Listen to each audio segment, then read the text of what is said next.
রাষ্ট্র কি কারণ আসলে ধসে পড়ছে পাবলিকলি প্রচারের জন্য হয়তো সরকার এই সিনেমা মুক্তি দিতে পারতো না। খুব গভীর এবং ইফেক্টিভ ক্রিটিসিজম আছে।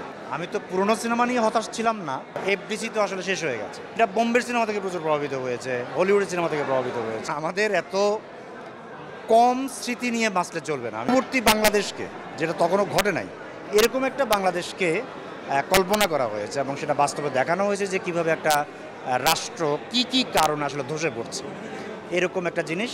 কিন্তু সেটা যে একটা জাহাজের মধ্যে যেভাবে পরিকল্পনা করা হয়েছে, যেভাবে সর্বশ্রেণীর মানুষকে ধরার চেষ্টা করা হয়েছে, যেভাবে নিচ থেকে উপরের দিকে রাষ্ট্রটাকে দেখার চেষ্টা করা হয়েছে, এই প্রত্যেকটা ব্যাপার আসলে আমার ধারণা যে নতুন অভিজ্ঞতা।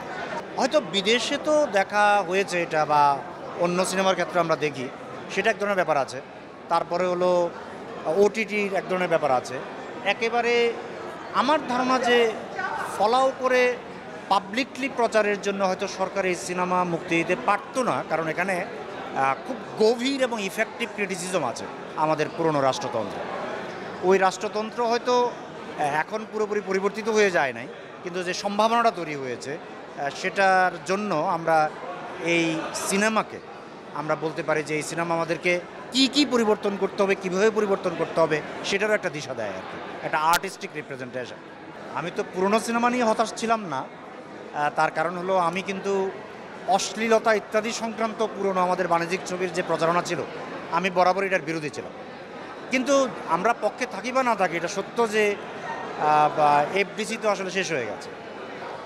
এমত অবস্থায় আমাদের সিনেমা যে নতুনভাবে তৈরি হচ্ছে, সম্পূর্ণ নতুন অর্গানাইজেশনটা হয়েছে, এবং অনেকগুলো সিনেমা যারা মেইন স্ট্রিম না, অথচ মেইন স্ট্রিম অসাধারণ বাণিজ্য করেছে, মেইন স্ট্রিমে নতুন প্রচুর লোক উঠে আসছে সম্পূর্ণ ভিন্ন মেকার হিসেবে। আমি এটাকে একটা অসাধারণ ব্যাপার হিসেবে দেখছি। খুবই, আমি মনে করি, আমি নিজে মেইন স্ট্রিম সিনেমার একজন রেগুলার দর্শক 25-30 বছর ধরে, এবং আমি এটাকে অভাবনীয় এবং আশাব্যঞ্জক দেখছি। আমি বলবো যে বাণিজ্যিক সিনেমার তো সবসময় কতগুলো প্যাটার্ন ছিল, যেটা সারা পৃথিবীর সাকসেসফুল নানান স্ট্রিম থেকে প্রভাবিত হয়েছে। এটা বোম্বের সিনেমা থেকে প্রচুর প্রভাবিত হয়েছে, হলিউডের সিনেমা থেকে প্রভাবিত হয়েছে। এখন হয়তো দক্ষিণী ব্যাপারটা চলছে। এর মধ্যে বাঙালিয়ানা নাই, এই ধরনের কোনো ডিসিশন আমি আসলে পৌঁছাতে চাই না। কিন্তু এটা ঠিক যে খুবই ব্যবসা সফল মেইন স্ট্রিম বাণিজ্যিক সিনেমা যেগুলো, সেগুলোর ক্ষেত্রে কখনো কখনো হয়তো এই ধরনের মন্তব্য করা যাবে। কিন্তু ওগুলোই তো আমাদের একমাত্র সিনেমা না, আমাদের আরও প্রচুর সিনেমা তো হচ্ছে। যদি বাঙালিয়ানা খুঁজতে চায়, তাহলে বিপুল পরিমাণ সিনেমায় কিন্তু ওই দৈনন্দিন অভিজ্ঞতাটা সেটা তো পাবেই।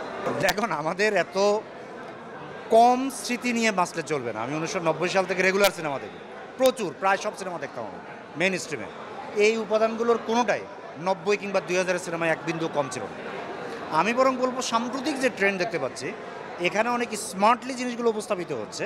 এবং আমার জন্য সবচেয়ে আনন্দের বিষয় হলো, যেটাকে আমরা অ্যাপারেন্টলি মেইন স্ট্রিম বলতে পারছি না, এই ধরনের বেশ কয়েকটি সিনেমা গত কয়েক বছরে কিন্তু সুপারহিট হয়েছে, কোটি কোটি টাকা বিজনেস করেছে। আমি পুরো ব্যাপারটিকে খুবই ইতিবাচকভাবে দেখছি।